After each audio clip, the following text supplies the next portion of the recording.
Vous êtes dans New York Soir. Notre invité de ce mercredi est Akleso Isso, consultant et coach en entrepreneuriat et politique. Bonsoir.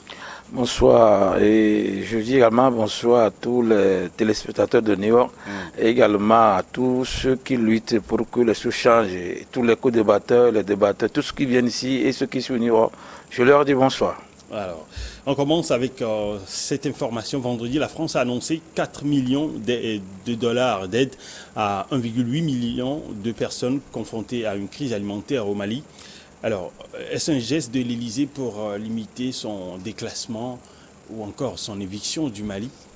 Non, en fait, ce qu'on dit et nos pseudo-panafricains ne comprennent pas ou ne comprennent pas, il y a un problème crucial au Mali.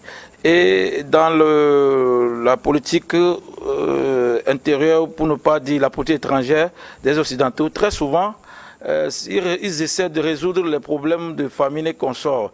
Et aussi, nous savons très bien qu'avec l'extension de la CEDEAO et consorts, le Mali n'arrive pas et ne peut pas rejoindre les deux bouts.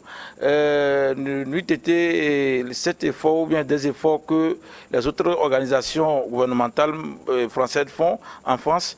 Je pense que le gouvernement malien serait dans l'impasse. Même hier seulement, je pense, il y a eu une manifestation où de 100 à 300 personnes sont sorties. Ils disent au gouvernement malien de revenir à l'ordre constitutionnel avec l'intention que la CEDEAO aussi reviendra sur sa décision pour enlever les sanctions contre le Mali. Donc, je pense que c'est un ouf de soulagement par rapport à ce que les Maliens subissent actuellement.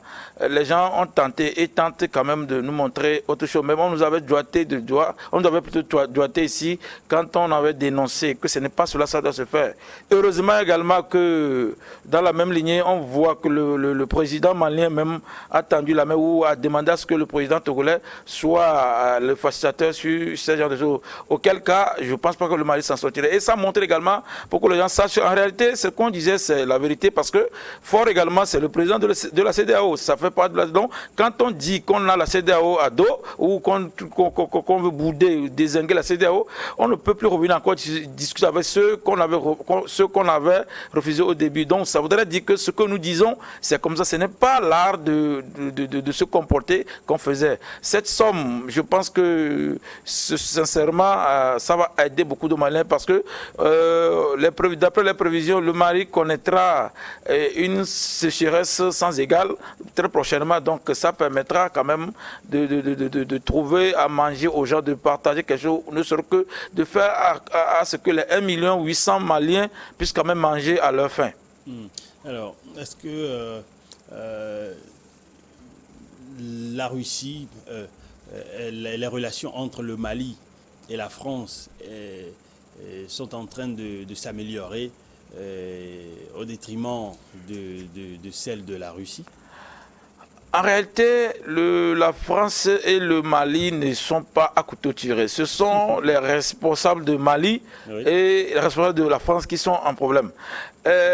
Parce que les uns n'aiment pas la manière de venir des autres et les autres n'ont pas apprécié les critiques acerbes portées à leur venue.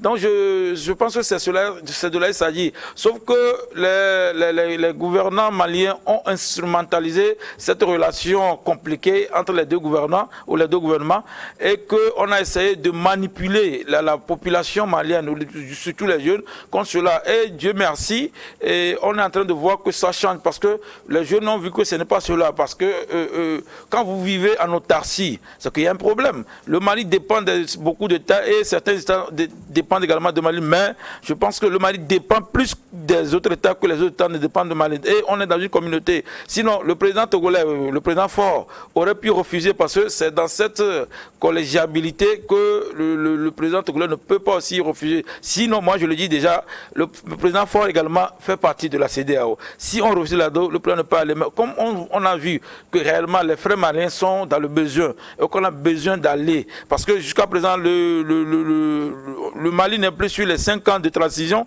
ils sont venus jusqu'à 2 ans qui demandent et la CEDEAO voulait moins que cela. Donc je pense qu'il y a une avancée aussi dans cette perspective et que que les relations entre France et Mali ne sont pas détériorées parce qu'il y a des entreprises françaises au Mali. Très souvent, quand les relations ne sont plus au beaux offices entre les nations, on arrive à casser, à commettre, à vandaliser les études de ces pays. Cela n'a pas été fait au Mali. Ça voudrait dire qu'il y a encore ça. Et aussi, à part le Sénégal, la Côte d'Ivoire, je pense que le Mali occuperait deuxième ou troisième place de la communauté africaine au Mali, plutôt en France. Donc les Maliens sont nombreux là-bas.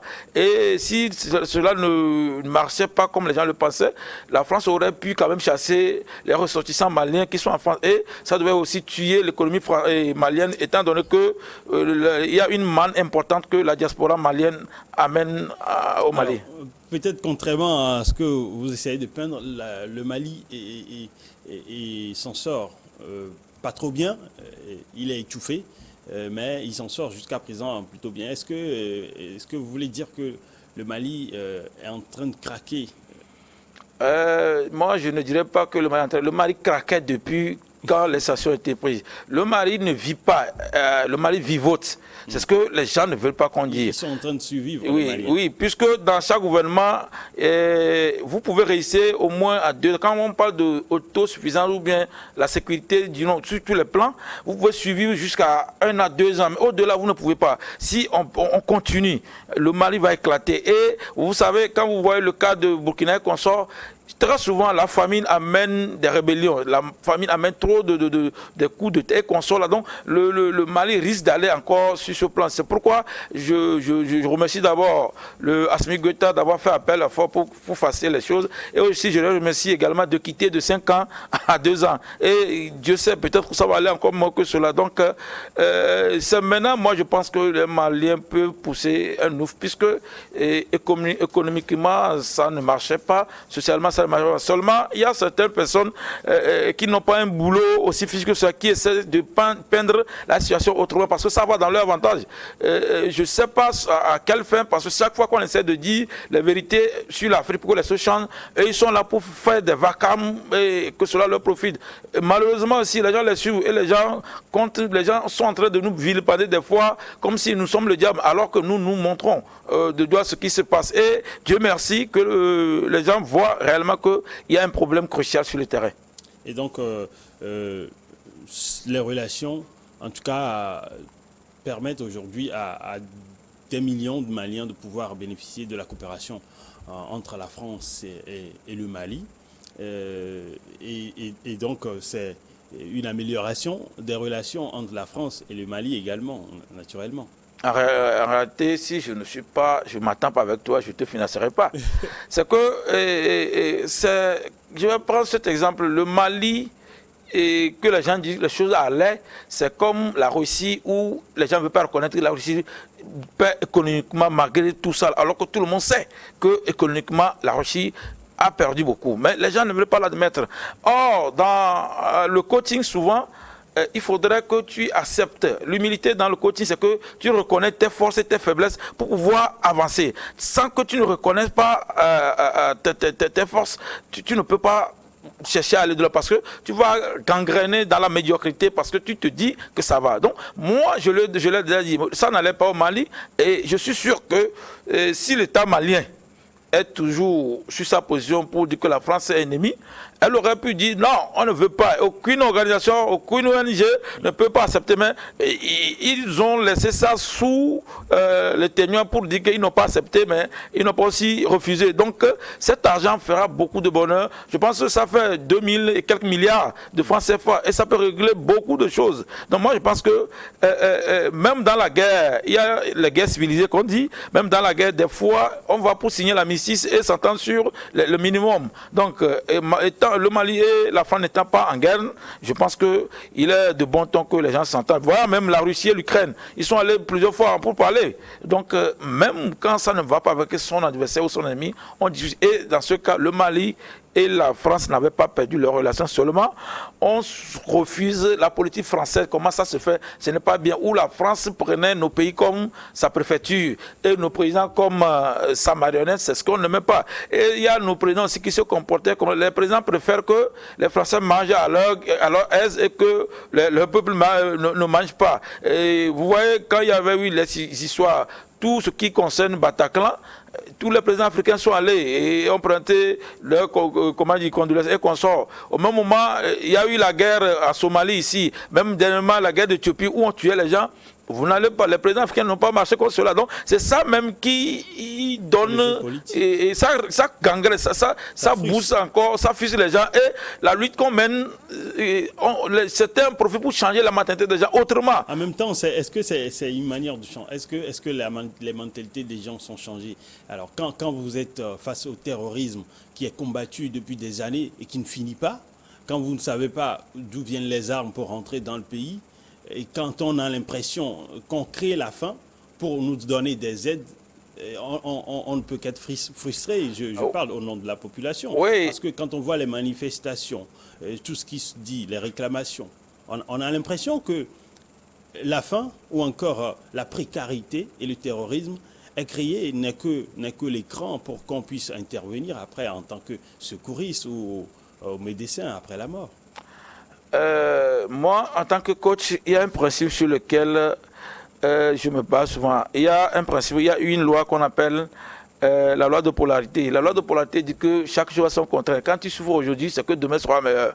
Et ce n'est pas la Bible qui le dit. Donc, quand tu travailles une situation, avec l'espoir que ça sera mieux demain, qu'il faut se battre pour s'en sortir. Sinon, depuis qu'il y a les guerres, les guerres ne sont pas nées avec les Africains ni avec les Français. Il y a toujours les guerres. Mais c'est parce que les gens luttent contre les guerres que les guerres ne finissent pas. Sinon, quand je me mets dans mon manteau de coach, pour qu'il n'y ait plus de guerre, il faut lutter pour la paix. Quand tu luttes contre quelque chose, la chose perdue. Tout ce contre quoi on se bat, perdu. Le Saint-Thérèse de Calcutta a dit, si vous voulez lutter contre la guerre, je ne suis pas avec vous. Mais si vous voulez lutter pour la paix, je suis avec vous. Donc, ouais, c'est nous-mêmes qui animons encore ce qui se passe dans nos vies. Parce qu'on lui donne encore plus d'énergie. Il suffit que, quand on veut lutter contre la famine, qu'on fasse la politique de promotion de nourriture. Mais on dit la lutte contre la faim. Vous luttez contre la faim va demeurer. Depuis qu'on lutte contre les choses sont toujours là. C'est ça le problème. Donc, il faudrait faire les choses autrement pour que ce que tu n'aimes pas, tu prends son contraire. Quand les gens n'aiment pas un candidat, ils veulent voter contre le candidat. Alors, il suffisait de voter pour le candidat pour lequel vous êtes et vous débattez l'autre là en même temps. Mais ils ne le comprennent pas. Alors, on va parler du Burkina Faso. Le tribunal militaire de Ouagadougou a condamné mardi l'ex-président burkinabé Blaise Compaoré et 9 autres accusés à payer plus de 800 millions de francs CFA, soit 1,2 million d'euros de dommages et intérêts aux ayants droit de l'ex-chef de l'État Thomas Sankara et de ses compagnons assassinés en 1987. Est-ce là un dénouement apaisant? D'abord, moi je suis contre ça. Ça voudrait dire que normalement le Burkina Faso connaît jusqu'à présent 8 coups d'État. Alors là, il faut dédommager les victimes de ces coups d'État. Maintenant, pourquoi pour Thomas Sankara a été particulier? Thomas Sankara même, il est tributaire de 2 coups d'État. En 82 et en 83, il en a fait. D'abord, il a été Premier ministre de Joseph, j'oublie son nom, il a été Premier ministre alors qu'en 82, il en a fait partie du groupe qui a formaté. Donc, pour 82, il y a 15 personnes qui sont mortes et 11 blessés. Pourquoi on ne peut pas, pourquoi on ne lui demande pas de payer que les dommages par rapport aux autres? Donc, c'est pour dire que c'est comme si on essaie d'instrumenter les choses. Soit on règle les problèmes, soit on ne les règle pas. Parce que le procès, moi je dis, pour le moment, le Burkina Faso, sur une attaque répétée, continue des djihadistes. Donc il faut régler le problème là. Et au lieu de prendre les Burkinabés et accuser certains, on doit plutôt faire une politique de rassemblement national ou de réconcilisation. En même temps, des coupables ne peuvent pas arrêter. Oui, justement ce que j'ai dit, Thomas Sankara lui-même, Thomas Sankara lui-même, il est coupable de 2 coups d'État. Pourquoi on n'a pas fait le procès? Est-ce qu'il est coupable qui n'est pas victime?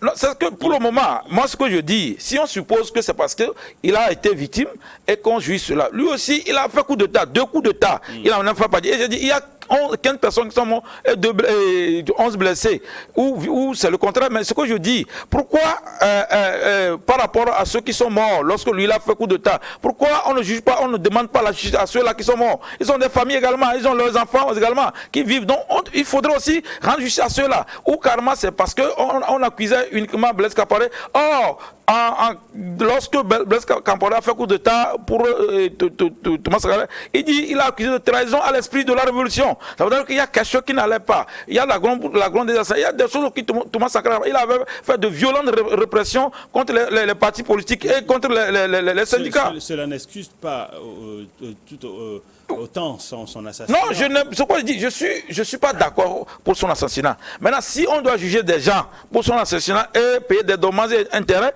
il faudrait aussi qu'on juge Thomas Sankara aussi pour l'assassinat. Je dis, sous Thomas Sankara et avec lui, oui.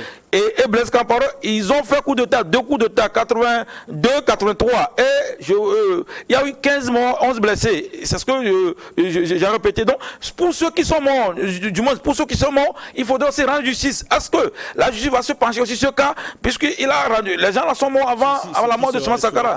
Oui, si on veut régler les choses, il faut le régler depuis la base. Mais on ne peut pas uniquement faire le procès à Blaise Compaoré parce que c'est l'ami de Thomas Sankara. Non, moi je ne veux pas que ce soit la justice des vainqueurs ou la justice, comment dire, la vengeance. Non. Et en plus, ce qu'on demande de payer, bon, est-ce que ça va soulager la famille? Non.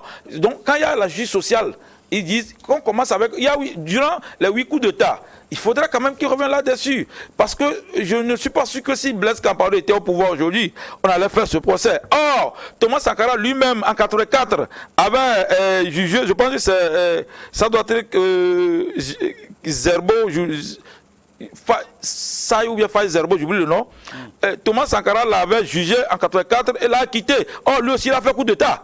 Donc, c'est pour dire que même coup d'État dans la justice, moi je prends la jurisprudence, étant donné que Thomas Sankara, parce qu'ils appellent la cour du juge de la révolution, quelque chose comme ça, puisqu'ils ont pu acquitter quelqu'un qui a fait coup d'État ici, on pouvait aussi acquitter les autres. Parce qu'il y a eu un précédent. Ouais, le président, c'est qu'il est mort ici et les gens sont également morts là-bas. Les coups d'État n'ont jamais été exemples de meurtres ou de victimes. Il y a eu toujours des meurtres ou des gens qui sont morts dans les coups d'État. Donc, soit on décide de faire une justice nationale en basant tout depuis le début. Mais ce qu'on est en train de faire, moi je prendrais comme s'il y a deux poids, deux mesures et qu'il y a quelqu'un derrière sur ce jugement. Parce que l'avocat de Blaise Compaoré aussi dénoncé entre-temps qu'on ne l'avait pas présenté des preuves, il n'a jamais eu une instruction qu'on lui a donnée. Quand il demande des choses, on ne lui donne pas. Or, dans le procès, même si en droit pénal, la victime ou bien celui qui est accusé plutôt doit, son avocat ne doit pas le représenter mais l'assister. Je pense que lorsque l'avocat demande quand même des preuves ou des choses ou à revoir les accusations, on doit les lui fournir. En tout cas, ça a été un procès assez délicat. Non, c'est délicat parce que d'abord la junte au pouvoir n'a rien proposé à la population, donc ils ont voulu que le procès de Thomas Sankara finisse et qu'on connaisse les victimes. Or, quand vous retenez, je suis sûr que s'ils n'étaient pas lieutenants, ils doivent être quand même des sous-officiers dans le tas là. Donc, comment ça s'est fait? Il y a plusieurs personnes, ce n'est pas que les 12 ou les 9 là, donc, ou les 15. Ce que je suis en train de dire, que quand on veut faire justice, que ça soit vraiment une justice nationale, parce que Thomas Sankara n'est pas la seule victime des coups d'État au Burkina. Et justement, en parlant de justice en France, la justice pourrait également frapper Éric Dupond-Moretti. Il est sous la menace d'un procès. Il est accusé, il est soupçonné d'avoir profité de sa fonction pour régler des comptes avec des magistrats avec lesquels il avait eu maille à partir quand il était avocat dans de ce dossier, comme je le disais tout à l'heure. Oui, je suis un peu sidéré et perplexe par rapport à ce sujet parce que Éric Dupond-Moretti, c'est un avocat très puissant. Et il perd rarement les procès. Donc c'est pourquoi je me dis, Ramel a fait ça. Parce que même dans le coaching, quand on veut former dans le charisme, comment être charismatique, on prend Éric Dupond-Moretti. Parce que sa manière, tout ce qu'il fait, c'est qu'il s'en sort toujours. Mais ici, vous voyez, la justice française, c'est la première que je vois, c'est la première fois que je le vois dans ce sens. Parce que normalement, le ministère public ou le procureur de la République est sous le garde des Sceaux. Et que c'est souvent le garde des Sceaux qui peut dire au procureur d'abandonner les processus. Bien sûr, les présidents de tribunaux sont indépendants. Donc ici, je vérifie ce dont on l'accuse, c'est que en 2019 ou 2020 plutôt, il avait également enquêté ou fait des poursuites pour 3 juges pour qui n'étaient pas tout tendre avec lui quand il était avocat. Et aussi, l'un de ses clients avait eu problème avec... il y a un juge d'instruction qui est maintenant à Monaco, avait un problème avec lui, et c'est le juge d'instruction qui a bien fatigué aussi le gars là. Mais je me dis que si on accuse Éric Dupond-Moretti de ça, je pense que l'association des magistrats et la lutte anticorruption même, ils font ce qu'ils sont en train de reprocher à Éric Dupond-Moretti, parce que eux aussi ils sont en train de se venger, puisque la Cour de justice de la République, dont ceux qu'ils ont porté les plaintes. Alors derrière, on peut voir une idée de vengeance, mais si les faits sont réels, il devrait répondre de ces Oui, c'est ce que je dis. Normalement, le président de la République peut aussi intervenir dans cette histoire, puisqu'on est en train... Bon, moi j'ai eu vent, on a demandé à Dupond-Moretti, bon, il dit si c'est possible, il peut être dans le nouveau gouvernement également. Donc, si François Hollande, Emmanuel Macron voulait de lui, je pense que le problème peut se régler, mais ce n'est pas totalement fini également, parce qu'il y a une commission. On a essayé de former une commission qui ne soit pas forcément des amis de ces associations de magistrats. N'est-ce pas justement une manière de salir son nom pour qu'il ne puisse pas intégrer le gouvernement? On avait vu, il y en a plein de ces coups-là qu'on voit. Oui, c'est possible, mais la commission, chez les Blancs, et ce n'est pas aussi comme nous le faisons aussi. La commission peut être impartiale ou partiale. Je sais que si on évoque le nom de Dominique Strauss-Kahn, c'est comme ça on l'a inversé. Quand on prend, comment on appelle, François Fillon, c'est comme ça on l'a écarté également. Mais ça dit que ici, c'est une commission qu'on a mis en place pour lire et dire le droit. Je pense que la commission va faire son boulot et que c'est ce que Éric Dupond-Moretti mérite qu'il aura. Le problème, c'est que il y a que des États-Unis où la justice est également un pouvoir. En France, même si c'est consacré ainsi, ce n'est pas un pouvoir à côté. Le président a aussi son dernier mot à dire. Au Togo, quand vous lisez article 113 à l'Alliance premier, il a bien dit que la justice est indépendante, le pouvoir judiciaire est indépendant du pouvoir, mais tout ça là. Mais vous voyez comment en pratique, ce n'est pas le cas. Donc, comme je le dis, soit ce conseil peut décider d'acquitter Éric Dupond-Moretti, ou le président peut le faire, soit on peut aussi l'accuser parce qu'il a fait. De toutes les manières, c'est un bon avocat, un avocat efficace, et que si il advenait, puisque ce que les gens lui reprochent actuellement, quand on l'avait appelé en février, en mars ou avril, il avait boudé, il n'a pas répondu à leurs questions. Donc, c'est comme s'il narguait. Donc, il y a aussi, c'est pourquoi je dis, il y a une sorte de valeur qui est dedans. Mais Éric Dupond-Moretti a perdu très rarement des procès, et que... Vous êtes optimiste qu'il puisse... Non, je ne suis pas optimiste, c'est que c'est la personnalité. Quand vous cherchez, vous voyez, il a plus gagné de procès que perdu de procès. Donc c'est cela, je me dis. L'optimisme de mon côté, c'est que j'ai confiance à la cellule, à la commission là, pour lire et dire le droit. Parce que ce n'est pas aussi une bonne chose pour la France que chaque fois tout le monde sache que ces ministres sont salis, sont corrompus, donc, et aussi essayer d'avoir une bonne jurisprudence par rapport à ce poste. Et je pense que c'est très rare même que le ministère de la Justice ou le garde des Sceaux soit mis en examen comme ça. En tout cas, on a vu sous d'autres cieux des hommes politiques comme Boris Johnson, qui a été également accusé la dernière fois dans son affaire de Partygate. Et donc, Moretti n'est pas exempt.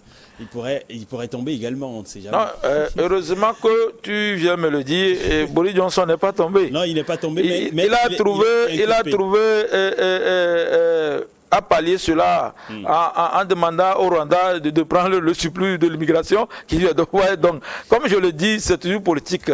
Vos adversaires vont avoir tout ce que vous voulez parce qu'on est en train de le pressentir comme Premier ministre également. Donc, peut-être, comme tu le dis, c'était pour salir son nom uniquement, mais l'avenir va nous dire réellement de quoi il s'agit. Parce que pour le moment, Dupond-Moretti ne se prononce pas sur ce sujet comme ça. Oui. On verra plus. Actuellement, tous les Français, du moins les 45%, sont en train de le voir comme le prochain premier ministre de la France. Donc, je pense que c'est ça aussi qu'on le fait, ces coups bas. Sinon, comment reprocher à quelqu'un qu'il a été impartial et vous-même, vous poursuivez cette personne dans l'impartialité, dans la partialité. Ce n'est pas très bien, moi, c'est ce que je trouve. C'est votre analyse, merci. Et ça d'être passé invité dans New World Soir.